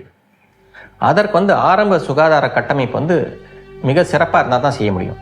அதை கிட்டத்தட்ட 30-40 வருடமாக கலைஞர் ஆட்சியிலேருந்து ஆரம்பித்து இன்றைய வரைக்கும் ஆரம்ப சுகாதார நிலையத்தினுடைய கட்டமைப்பு மிக மிக சிறப்பாக செயல்படுது. கிராமமாக இன்றைக்கும் நீங்கள் பார்க்கலாம், பல்ஸ் போலியோ தர்றது, தடுப்பூசிகள் தர்றது, கர்ப்பிணி தாய்மார்களை வந்து ஃபாலோ பண்ணுறது, சேஃப் டெலிவரி பண்ணுறது, குழந்தைகளை சேஃபாக பார்க்குறது. இதை நம்ம ஒரு 30-40 வருடமாக பார்த்ததோடு தான் இன்றைக்கு இந்தியாவிலேயே 1-2 மாநிலமாக நம்ம இருக்கோம். இன்ஃபன்ட் மார்டாலிட்டி ரேட்டில், மெட்டர்னல் மார்டாலிட்டி ரேட்டில், அண்டர் 5 டெத் ரேட்டில். நீங்கள் சுகாதாரத்தில் எந்த குறியீடு எடுத்தாலும் தமிழ்நாடு வந்து 1ஆக இருக்கும், இல்லை 2ஆக இருக்கும், கேரளா கட்டதாக இருக்கும். அதை தவிர கீழே போனதே இல்லை. இது வந்து இன்றைய நேற்றையே வரல. இது 40 வருடமாக இந்த அரசாங்கம் வந்து பொது சுகாதாரத்திலையும் மக்கள் நலனையும் காட்டின நிஜமான அக்கறையினுடைய பிரதிபலிப்பு தான் இது.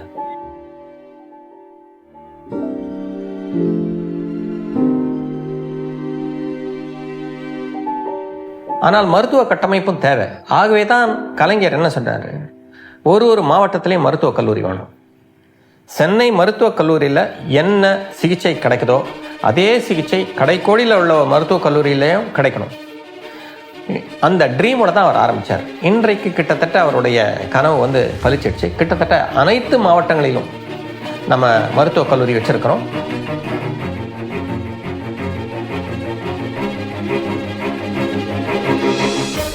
முதல் முறையாக இந்தியாவில் வந்து டாக்டர்ஸ் மேலே வயலன்ஸ், டாக்டர்ஸுக்கு வந்து இப்போ ஹாஸ்பிட்டலில் உடைக்கிறது, இது பண்ணுறது, ஒரு பேஷண்ட் சரிப்பட்டாங்கன்னா அந்த கோபத்தை வந்து டாக்டர் மேலே காமிக்கிறது, இந்த மாதிரி வயலன்ஸை வந்து தடுத்து நிறுத்துறதுக்காக வேண்டி உள்ள ஆர்டினன்ஸ். இது வந்து முதல் முறையாக இது ஒரு கிரிமினல் அஃபென்ஸ் அப்படிங்கிற ஒரு ஆர்டினன்ஸ் வந்து தமிழ்நாட்டில் தான் வந்தது. அது அவர் பீரியடில் தான் வந்தது. நான் உலக சுகாதார மையத்தில் சீஃப் சயின்டிஸ்டாக இருந்ததுனால அங்கே நிறையா எக்ஸ்பர்ட்ஸோட டீல் பண்ணியிருக்கேன், பேசியிருக்கேன், இன்டர்நேஷ்னல் எக்ஸ்பர்ட்ஸ். அதில் எனக்கு என்ன தெரிய வந்ததுன்னா, யூனிவர்சல் ஹெல்த் கவரேஜ் அப்படின்னு WHO ஒரு சீஃப் ப்ரோக்ராம். அது எல்லாருக்கும் வந்து குவாலிட்டி ஹெல்த் கேர் கிடைக்கணும் அப்படிங்கிறது. அதில் பார்த்தோம்னா தமிழ்நாடு ஒரு ஸ்டேட்டாக இருந்தால் கூட மற்ற தேசத்தோட நிறைய வந்து அட்வான்ஸ்ட் ஹெல்த் கேர் சிஸ்டமில் இருக்குது. அது இப்போ இல்லை, ஒரு 30-40 வருஷமாகவே புதுசாக இங்கே வந்து ஸ்கீம் ஆரம்பித்ததுனால அதை நிறையா வந்து கலைஞர் டைமில் வந்து ஆரம்பித்த ஸ்கீம்ஸ். அதனால் ஓரளவுக்கு இப்போ வந்து தமிழ்நாடோட ஹெல்த்தும் நியூட்ரிஷன் ஸ்டேட்டஸும் மற்ற தேசங்கள் வந்து ஸ்டடி பண்ணுறாங்க. இங்கே இந்த ஹெல்த் சிஸ்டமை எப்படி இவ்வளவு ஸ்ட்ராங்காக கொண்டு வந்திருக்காங்க.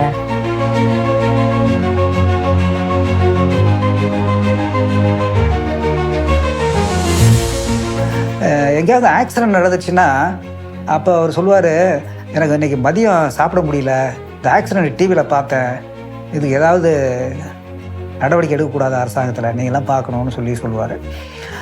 அப்போ காவல்துறை அதிகாரிகள் எல்லாம் அழைத்து ஒரு கூட்டம் போட்டோம். அப்போ தான் உடனே என்ன பண்ணாங்க, எல்லா காவல்துறை அதிகாரிகளும் இந்த இரவு நேரத்தில் இந்த ஆக்சிடெண்ட் அதிகமாக நடக்குது அப்படிங்கிறதெல்லாம் ஒரு கணக்கெடுத்து அந்த இரவு நேரத்தில் ஆக்சிடெண்ட் நடக்கிறதுக்கு என்ன காரணம் அப்படிங்கிறதெல்லாம் கண்டறிந்து இந்த செக் போஸ்ட் அங்கங்கே இந்த இதெல்லாம் இருக்கு இல்லையா, செக் போஸ்ட், அந்த செக் போஸ்ட்லாம் காவலர்களை நிறுத்தி அந்த டிரைவர்ஸுக்கு எங்கேயாவது ஒரு இடத்துல ஓய்வு எடுக்கணும் அல்லது அவங்களுக்கு டீ வேணும்னா டீ கொடுக்குறது, அப்புறம் வாகனங்களுக்கு பின்னாடி வந்து அந்த ரெட் லைட் அல்லது ரிஃப்ளெக்டர் அது இல்லாமல் வாகனம் செல்லக்கூடாது அப்படிங்கிற ஒரு திட்டத்தை ஆரம்பித்து தமிழ்நாடு முழுவதும் அந்த திட்டம் நல்ல முறையில் செயல்படுத்தப்பட்டது. as you know 1991 இந்த லிபரலைசேஷன் வந்ததுங்க இந்தியாவில். இந்த லிபரலைசேஷனில் மேக்ஸிமம் பெனிஃபிட் அடைஞ்சது Tamil Nadu and Karnataka to some extent. இந்த சதர்ன் ஸ்டேட்ஸ் தான் மேக்ஸிமம் பெனிஃபிட் அடைஞ்சாங்க. ஏன்னா இங்கே தான் ஸ்கில்டு மேன் பவர் இருக்குது, ஒரு எஃபிஷியன்ட் அட்மினிஸ்ட்ரேஷன் இருக்குன்னு சொல்லி ஈவன் மல்டிநேஷ்னல் கம்பெனிஸோ இல்லை மற்ற இந்தியன் பெரிய கம்பெனிஸ் எல்லாம் prefer to invest in Chennai or Bangalore அந்த மாதிரிங்க. ஸோ இதில் கலைஞர் பங்கு பெருசாக இருக்குது. போத் டியூரிங் 96, 2001 அண்ட் 2006, 2011 ஐடிக்கும் ரெகுலர் இண்டஸ்ட்ரீஸ்க்கும் he has given a big பூஸ்ட்டுங்க.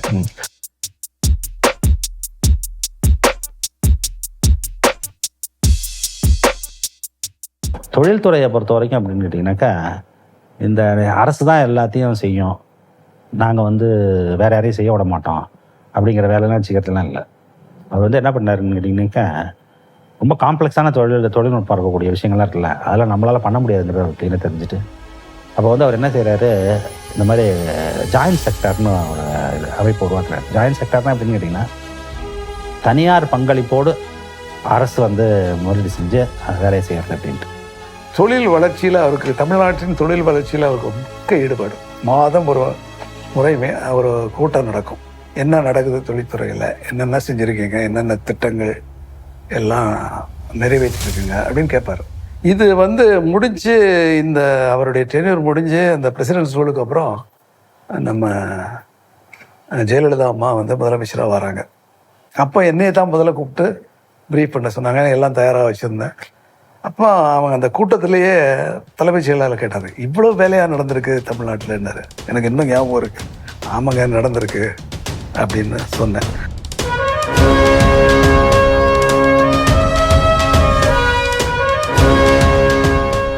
Computer மயமாக போகுது அப்படிங்கிறது வந்து அவருக்கு கிளியராக தெரியுது. எப்படி தெரியுதுன்னா, எல்லாரும் சொல்கிறாங்க, ஆனால் வந்து அரசியல் தலைமையில் இருக்கவங்களுக்கு அதை பற்றி ஒரு அந்த இம்பாக்ட் என்ன மாதிரி அது இதாகும், பிளான் அவுட் ஆகுங்கிறது அவருக்கு யோசிச்சு பார்த்துருக்காரு. யோசிச்சு பார்த்துட்டு என்ன பண்ணியிருக்காருன்னு கேட்டிங்கனாக்கா, ஒரு ஸ்கூலில் போய் வந்து இருக்கிற பசங்களுக்கு எல்லாருக்கும் வந்து கம்ப்யூட்டர்னா என்னன்னு சொல்லி தருது. அது தனியார் நிறுவனங்களை போட்டு நீங்கள் போய் சொல்லிக் கொடுங்கன்னு சொல்லி அனுப்பிச்சுட்ருக்காங்க. அப்போ கம்ப்யூட்டர் இன்னும் ஸ்கூலுக்குலாம் வந்திருக்காது. அந்த சமயத்திலேயே கம்ப்யூட்டர்னால் ஒன்று எடுத்துகிட்டு போய் தான் என் கம்ப்யூட்டர் இது இப்படி தான் ஆன் பண்ணணும், இது இதெல்லாம் பண்ணணும் அப்படின்னு சொல்லி அதுக்கு ஒரு சர்டிஃபிகேட் கோர்ஸ் பண்ணணும், ஆப்டெக்கு அது இது. அதில் படித்தவன் 50 பேர் வந்து நாளைக்கு சாஃப்ட்வேர் வந்துச்சுனாக்கா 91 அது மாதிரி ஒரு பெரிய ரெவல்யூஷன் வரும்போது அது அவ்வளோ இதாக இருந்திருக்கு, ஹெல்ப்ஃபுல்லாக இருந்திருக்கு அவங்களுக்குலாம். என்ன அது இந்த மாதிரி அதை பிடிச்சி போகிறதுக்கு. கலைஞர் ஆட்சிக்கு வந்தது பிறகு காமராஜர் கல்வி ஆரம்ப கல்வி தொடங்கினார். உயர்கல்வியில் நம்ம பிற்பட்ட சமுதாயம், மிக பிற்படுத்தப்பட்ட சமுதாயம் போகலையே. இன்னொன்று இடையில சொல்லிடுறேன், பிற்பட்ட சமுதாயம் பிற்பட்ட ஜாதின்னு சொன்னால் ஏற்றுக்கப்பட்டார் கலைஞர். எப்பவும் பிற்படுத்தப்பட்ட சாதின்னு சொல்லணும், பாசிட்டிவ் வாய்ஸில் தான் சொல்லணும். அவங்க பிற்பட்டவர்கள் அல்ல, பிற்படுத்தப்பட்டவர்கள், மிக பிற்படுத்தப்பட்டவர்கள் அப்படின்னு தான் சொல்லுவார் அவர். அதனால் அவங்கெல்லாம் உயர்கல்வி பெற முடியாமல் அந்த நிலைமை இருக்க அப்படின்னு சொல்லிட்டு தான் எல்லா மாவட்டங்கள்லேயும் நீங்கள் இப்போ கணக்கெடுத்து பார்த்தீங்கன்னாக்கா, அப்போ 67க்கு முன்னாடி இருந்ததை விட 70க்கு பின்னாடி ஏற்பட்ட கல்லூரிகள் எல்லா மாவட்டங்கள்லேயும் எல்லா வட்டங்கள்லேயும் நிறைய கல்லூரிகள் ஆரம்பித்தார் கலைஞர். அப்புறம் இன்னொரு கட்டத்தில் அவர் முதலமைச்சர் ஆனதுக்கு பிறகு மாவட்டந்தோறும் மருத்துவக் கல்லூரி, நிறைய டாக்டர்கள் நம்ம பையங்க பிற்படுத்தப்பட்ட சமுதாயத்தை சேர்ந்தவர்கள், மிக பிற்படுத்தப்பட்ட சமுதாயத்தை சேர்ந்தவர்கள், ஆதரவான சமுதாயத்தை சேர்ந்தவர்கள்லாம் டாக்டர்களாக வர வேண்டும். டாக்டர்களுக்கு சமுதாயத்தில் ஒரு உயர்ந்த அந்தஸ்து இருக்குது, அந்த அந்தஸ்தை நம்ம பிள்ளைங்கள்லாம் பெறணும்னு சொல்லிட்டு அவர் நிறைய மாவட்டந்தோறும் மருத்துவக் கல்லூரின்னு திறந்தார். அதனால் கல்விக்கண் திறந்த காமராஜர்னு சொல்கிறோமோ அதே போலவே உயர்கல்வி கண்ணை திறந்தவர் கலைஞர். அது மாத்திரம் இல்லை, கணினி கண்ணை திறந்தவரும் அவர் தான், கணினி கல்வியை கொண்டு வந்தவரும் அவர் தான். தமிழ்நாட்டில் கணினி கல்வியை திறந்து வச்சவர் அவர் தான். அதனால் ஏழை ஆசிரியருடைய பையன் அமெரிக்காவில் போய் வேலை பார்க்குறான், இவர் நல்லா பங்களா கட்டிட்டு இங்கே வசதியாக இருக்கார். பல கிராமங்களில் நம்ம கண்கூடாக பார்க்கலாம். அது காரணம் கலைஞர். அவங்களுக்கு தெரியுதா இல்லையா, பார்க்குறவங்களுக்கு தெரியும். எத்தனையோ பல்கலைக்கழகங்கள் அவர் வந்து ஆரம்பித்து வச்சது. வந்து பாரதியார் பல்கலைக்கழகம், பாரதிதாசன் பல்கலைக்கழகம் எங்கே பார்த்தீங்கன்னாலும் பல்கலைக்கழகங்கள் எல்லாமே ஆரம்பித்தது அவர் பீரியடில். வந்து பெரிய மருத்துவ கல்லூரிகள், இப்போ உதாரணமாக Madras medical college, Chennai medical college, 180-190 வருஷம் கல்லூரி, அதில் வந்து நியூராலஜிக்கல் இன்ஸ்டிடியூட்டு, கார்டியாலஜி இன்ஸ்டியூட் எல்லாம் அவர் டைமில் வந்தது. ஸோ உயர்கல்விக்காக வேண்டி அவர் எவ்வளவோ வந்து திட்டங்கள் வகுத்து அதெல்லாம் கொடுத்து தமிழ்நாடை வந்து ஒரு கல்வி சிறந்த ஒரு மாகாணமாக ஆக்கணுங்கிறது அவருடைய சமயத்தில் நடந்தது. இன்னொரு புறம் என்ன பண்ணுறாங்க அப்படின்னு கேட்டிங்கனாக்கா, ஸ்காலர்ஷிப்ஸ் கொடுத்து ஹாஸ்டலில் கட்டி, ஏன்னா எவன் வேணாலும் இப்போ எங்கேயாவது தங்கி படிச்சுக்கலாம். ஏன்னா ஃபீஸ் கொஞ்சமாக ஃபீஸ் எல்லாம் குறைச்சிக்கிட்டே வந்து ஃபீஸே எல்லாம் வாங்கிடுறாங்க. அதுமாதிரி படிக்க வச்சு இப்போ காலேஜினுடைய எண்ணிக்கை அவ்வளோ அதிகமானது. அதுமாதிரி ஆகும்பொழுது என்னன்னாக்கா, பள்ளிக்கல்வி முடித்தவொடனே எல்லாம் அப்படியே மற்ற வேலையை பார்க்க போகிறது போய் பள்ளிக்கல்விலேருந்து கல்லூரி கல்வி வரைக்கும் வர்றது அப்படின்னு. அதில் என்ன வேடிக்கை அப்படின்னு கேட்டிங்கன்னா, மற்ற ஊரில் அந்த மாதிரி டிஃப்ரென்ஸை நீங்கள் இதே பார்க்க முடியாது. என்ன பார்க்க முடியாதுன்னா, உயர் ஜாதிக்காரர்கள் தான் பெருமளவில் உயர்கல்விக்கு போவாங்க. இங்கே தான் வந்து எப்படி அப்படின்னு கேட்டிங்கனாக்கா, வித்தியாசமே ரொம்ப குறைவாக இருக்கும். யாருக்கும் இருக்கும் ஓசி, பிசி, எம்பிசி, எஸ்சி, எஸ்டிக்கே ரொம்ப ரொம்ப குறைவாக தான் வித்தியாசம். இந்த இதில் ஆண் பெண் வேறுபாடு அதேமாதிரி ரொம்ப குறைவாக இருக்கும். இப்போ இது மாதிரி வந்து உயர்கல்வியை வந்து இந்த அளவு கொண்டு போய் சேர்க்குறாங்க.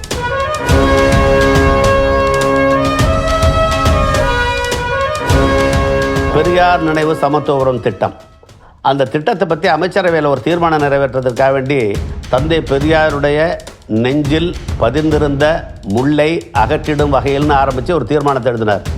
நாடு பூரா சமத்துவ உறவுகள் ஒரு 100 சமத்துவ உறவுகளாக ஏற்படுத்தணும். எதுக்காக அப்படின்னா, சமத்துவமாக மக்கள் இருக்கணும், ஜாதி பேதத்தை மறந்து இருக்கணும், விட்டு இருக்கணும், எல்லாரும் சமதர்ம சமுதாயமாக இருக்கணும். அதுக்கு ஒரு முன்னோடியாக அந்த ஒரு காட்சி பொருளாவது அது அந்த சமத்துவம் அமையணும்னு சொல்லிட்டு அவர் கற்பனை பண்ணி, ஒவ்வொரு சமத்துவத்தும் 100 வீடுகள் இருக்கணும். அதில் 40 வீடுகள் வந்து ஆயுதராளர்களுக்கும், 25 வீடுகள் பிற்படுத்தப்பட்டோருக்கும், இன்னொரு 25 வீடுகள் மிக பிற்படுத்தப்பட்டோருக்கும், 10 வீடுகள் மற்ற சமுதாயத்தை சேர்ந்தவங்களுக்கும் இருக்கணும். ஒரு ஆயுதராளர் வீட்டு 2 பக்கமும், வலது பக்கமும் இடது பக்கம் மற்ற சமுதாயத்தினர் குடியிருக்கும் வகையில் இருக்கணும்னு சொல்லிட்டு சமத்துவ உறவுகளை ஏற்படுத்தினார். அது மாதிரி 240 சமத்துவ உறவுகளை இது வரைக்கும் ஏற்படுத்தினார் அவர் 2011 ஆட்சியில் இருக்கிற வரைக்கும். அந்த சமத்துவ உறவுகளில் இவங்கெல்லாம் எல்லாரும் ஒற்றுமையாக தங்களுடைய சாதியை மறந்து, தங்களுடைய பின்னணியை மறந்து, சமயத்தை மறந்து எல்லாரும் சமதர்ம நோக்கத்தோடு இருந்து வாழ்ந்த பகுதி தான் அந்த பெரியார் நினைவு சமத்துவபுரம். பெரியார் உயிரோடு இருந்திருந்தாருன்னா அங்கே தான் போய் குடியிருந்திருப்பார். இங்கே சென்னையை விட்டு அங்கே போய் இருந்திருப்பார்.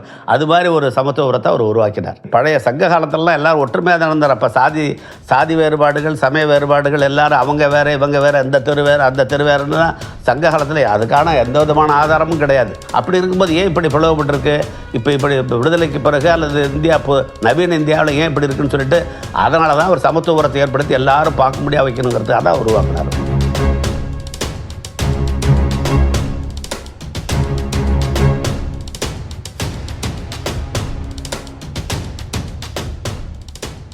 டைடல் பார்க் ஒரு பக்கம், சமத்துவபுரம் பக்கம் ஒரு பக்கம். வெறும் டைடல் பார்க் இருந்தால் போகாது, சமத்துவபுரம் இருந்தாலும் போகாது.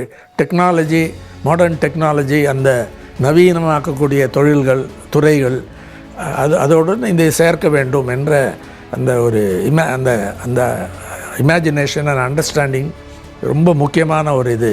அது ரெண்டும் இணைத்து செயல்பட்டார். அது வந்து ஒரு பெரிய கான்ட்ரிபியூஷன் தான் நினைக்கிறேன்.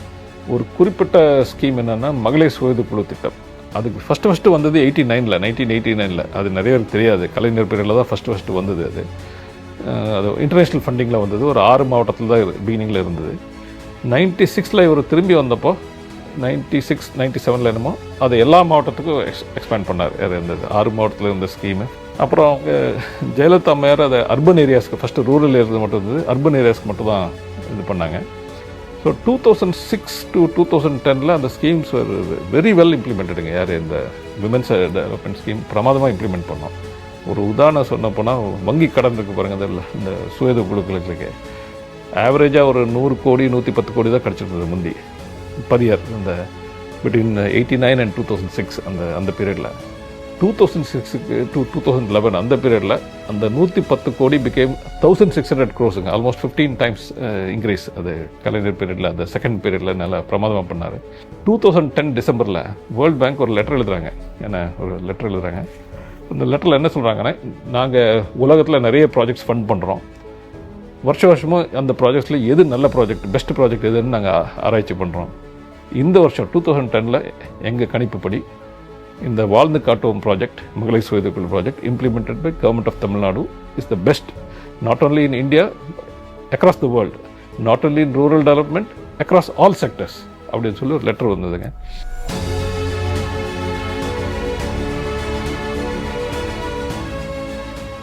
விவசாயிகளும் பொதுமக்களும் சேர்ந்து கொண்டு வரதுக்கு கலைஞர் உழவர் சந்தை அப்படின்னு ஒரு கான்செப்ட் ஆரம்பிச்சாரு.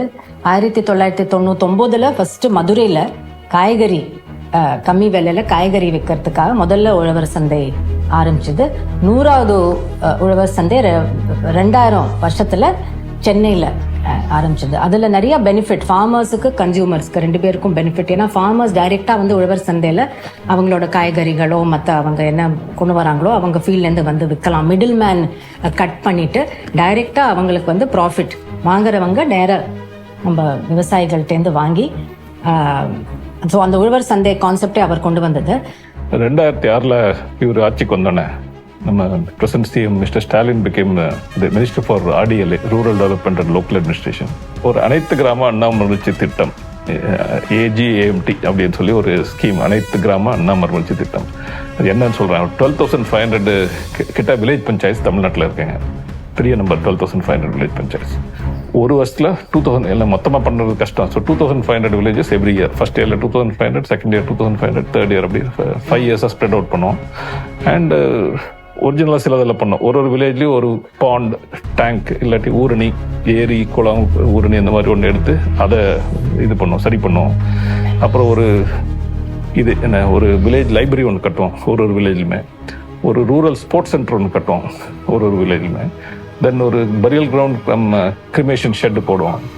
அப்புறம் drinking water, street lights, inland fishing, இந்த மாதிரி பல இதெல்லாம் அந்த காம்பரன்ஸ் அதில் இருந்தது. 5 இயர்ஸ் சக்ஸஸ்ஃபுல்லாக பண்ணோம். பை 2011 மார்ச்லங்க Tamil Nadu was the only state in the country which had a library in every village panchayat. இந்த 12,500 வில்லேஜ் பஞ்சாயத்துலேயும் ஒரு வில்லேஜ் லைப்ரரி இருக்கு.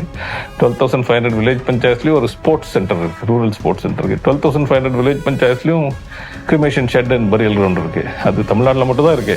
இன்னும் நிறைய ஸ்டேட்ல இன்னும் இல்லை. பட் நம்ம 2011 இதை அச்சீவ் பண்ணோம். இந்த இதை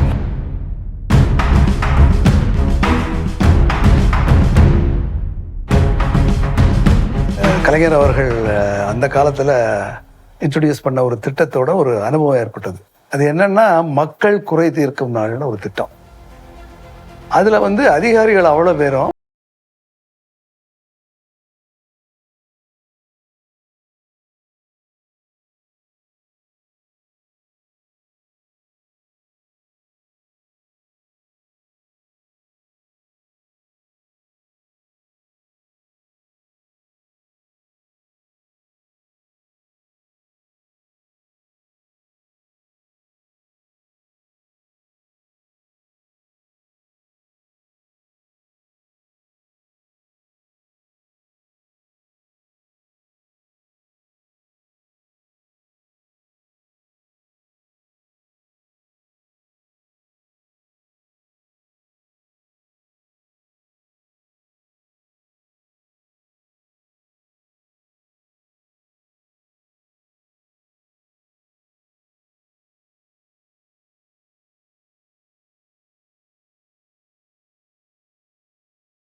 end to end சொல்யூஷன், அது மாதிரி end to end சொல்யூஷன் ஒரு கண்டுபிடிச்சாரு. அப்போ கொடுத்ததுக்கு பிறகு என்ன செய்யணும்னு கேட்டிங்கனாக்கா, அப்போல்லாம் அரிசி கொள்முதல் வேலையில் தான் கொடுப்பாங்க, டிஸ்ட்ரிபியூட் பண்ணுவாங்க. சப்சிடிலாம் கொடுக்குறது பணம் இல்லை அப்போல்லாம். அதனால தான் பார்த்தீங்கன்னா அந்த கடைக்கு பேர் நியாய விலை கடைன்னு பேர். அடுத்த பெரிய ஒரு புரட்சி அப்படின்னு பார்த்தோம்னா இதுதான், கிலோ 2 ரூபாய்க்கு அரிசியை கொடுப்போம் அப்படிங்கிற அடுத்த ஸ்டெப்பு, அடுத்த சான்ஸ் வரும்போது. அப்போது அரிசிங்கிறது ஒரு பெரிய லக்ஸுரியாக இருந்தது. போய் அரிசி என்ன ஆயிடுச்சு அப்படின்னா ஒரு சாதாரணமாக எல்லோரும் சாப்பிடக்கூடிய ஒரு பொருளாக அதை மாற்றுறது அப்படிங்கிறதுக்குல ஒரு பக்கம் கடையில் ரேஷன் கடையில் கொடுக்குறது ஒன்று.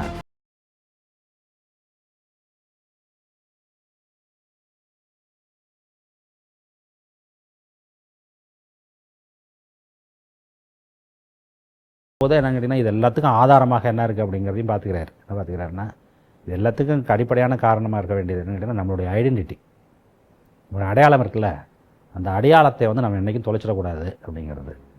அந்த அடையாள அரசியலினுடைய உச்சம் அப்படின்னு பார்த்தீங்க அப்படின்னாக்கா கன்னியாகுமரியில் நிறுவப்பட்டிருக்கக்கூடிய திருவள்ளுவர் சிலை தான்.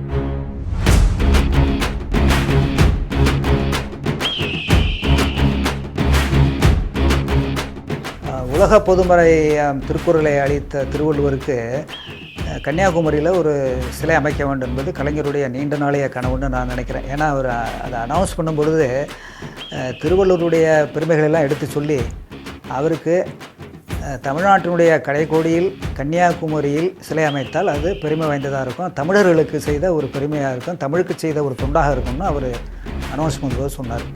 ரெண்டாவது, அந்த சிலை மற்ற கட்டடங்கள் போல் இல்லாமல் கலைநயமிக்க ஒரு காலங்காலமாக நிற்க வேண்டிய ஒரு சிலையாக அமைக்கப்பட வேண்டும் என்றும் அவர் அனௌன்ஸ் பண்ணார்.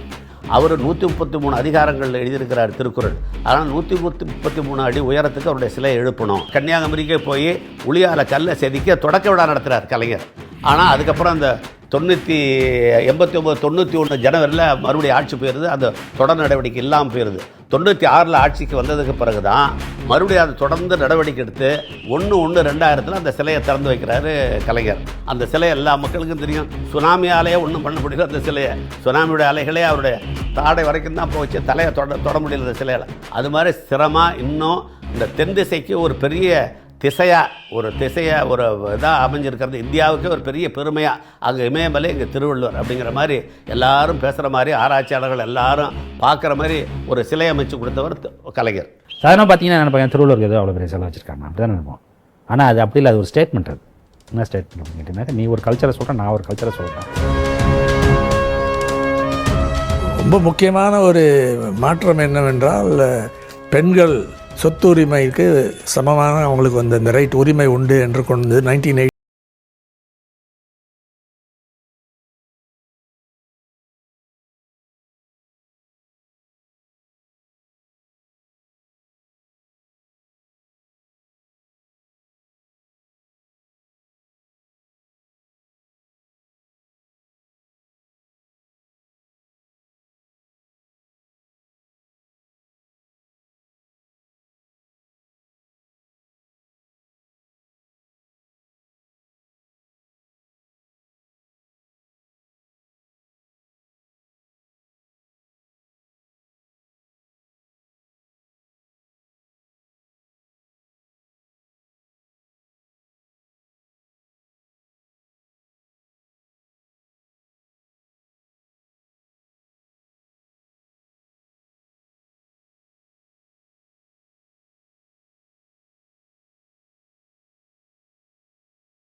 மாறுபாடு இருக்கக்கூடாது. இந்த சமூக நீதி கோட்பாட்டில் ஒரு குறிப்பிட்ட ஜாதியை பற்றி பேசுகிற மட்டும் இருவிகுதி போட்டு பேசுவோம். சில சமூகத்தில் அடக்கி ஒடுக்கி வஞ்சிக்கப்பட்ட மக்களை இன் போட்டு பேசுவோம். கலைஞர் அவர்கள் சட்டசபைக்கு கலைஞர் அவர்கள் முதல்வராக வந்ததுக்கு அப்புறம் தான் எல்லாருக்கும் இரு, ஐயர், கவுண்டர், தேவர், முதலியார், வன்னியர், சக்கிலியர், பறையர், மன்னார் அந்த போட்டு எல்லாத்தையும் சமப்படுத்துனது வந்து கலைஞர் தான். அப்போ வந்து எந்த அளவுக்கு அவருக்கு வந்து அது மேலே வந்து அது வந்து மூளையிலிருந்து வரதில்லை, இதயத்திலிருந்து வர்றது.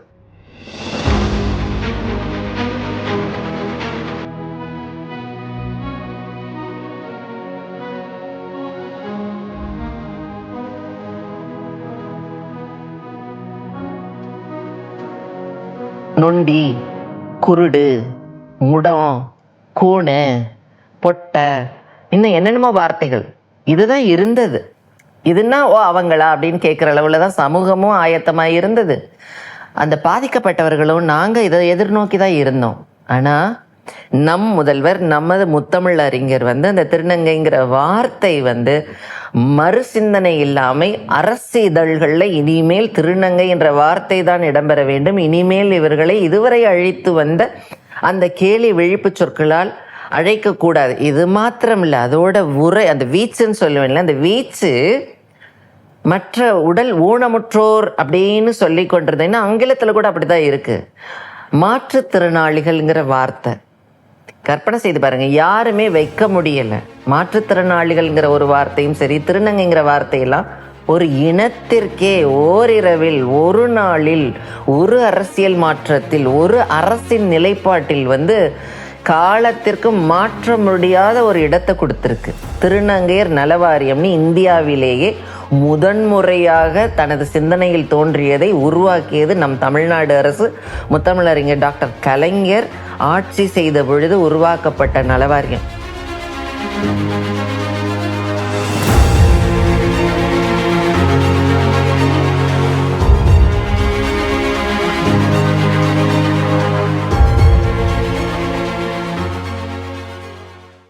யோசிச்சு பாருங்க, இந்தியாவுக்கு சுதந்திரம் வந்து 1947 வந்துருச்சு. யாருக்குமே தோணலை. சுதந்திர தின அன்னைக்கு கவர்னர் தான் கொடியேற்றுவாங்க. அந்த உரிமையை வந்து முதலமைச்சர்களுக்கு வாங்கி கொடுத்தது கலைஞர் தான். அதாவது சாதாரண பெண்களுக்கும் சைக்கிள் ரிக்ஷா ஓட்டும் தொழிலாளர்களுக்கும் எந்த அளவுக்கு நன்மை செய்தாரோ அதே அளவுக்கு நன்மையை வந்து இந்தியாவில் இருக்கிற அத்தனை முதல்வர்களுக்கும் இவர் செஞ்சுக்கிட்டார். அதனால் எல்லா முதலமைச்சரும் அதற்கு இவருக்கு நன்றி சொல்லணும், முதல்வர் கலைஞர் அவர்களுக்கு. இன்றைக்கு தமிழகம் வந்து மருத்துவத்தில் தலை நிமிர்ந்து நிற்குது உலகத்திலேயேன்னா அதுக்கு இந்த சமூக நீதி மிக மிக முக்கியமான ஒரு காரணியாகும். இதை நம்ம இன்றைக்கு மறந்துடக்கூடாது. ஆண்டவன் படைப்பில் அனைவரும் சமம் எனில் அவன் உயர் ஜாதிக்கு மட்டும் தங்கத்தால் மூளை செய்து தலைக்குள்ளே வைத்தானா? மற்ற ஜாதிக்கெல்லாம் மண்டைக்குள் இருப்பதென்ன களிமண்ணா சுண்ணாம்பா? அந்த சமூக நீதிக்கு விதை போட்டவர் கலைஞர். இன்றைக்கு அது நல்ல பெரிய ஆலமரமாக விரிஞ்சு நிற்குது. இதை நாம் இன்னும் பத்திரமா தண்ணி ஊற்றி பத்திரமா காப்பாற்றணும். சமூக நீதி இருந்தால்தான் வந்து மருத்துவ கட்டமைப்பு சிறப்பாக இருக்கும். மருத்துவ கட்டமைப்பு சிறப்பாக இருந்தால் தான் எல்லாருக்கும் எல்லாம்ன்ற கனவு நமக்கு கண்டிப்பாக நிறைவேறும். இப்போ அவங்க சொல்கிறாங்கல்ல சோஷியல் இன்ஜினியரிங் நீங்களாம் சொல்கிறீங்க மீடியாவில். சோஷியல் இன்ஜினியரிங் நீங்கள் சொல்கிறது என்ன?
கலைஞர் என்பவர் ஒரு சிந்தனை புரட்சியாளர், சமூக மாற்றத்துக்கு வித்திட்டவர். நலிந்த பிரிவினரையும் தன்னுடைய சொந்தங்களாக பாவித்து அனைத்து திட்ட பயணங்களும் அவர்களுக்கு சென்றடைய வேண்டும் என்று எண்ணம் கொண்டவர். சிறப்பான நிர்வாகி.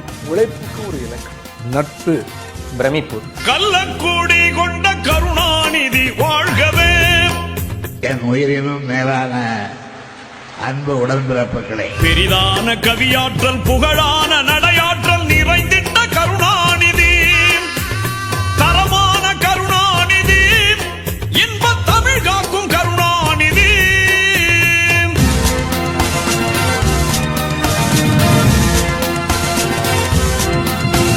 கள்ளக்கூடி கொண்ட கருணாநிதி வாழ்கவே.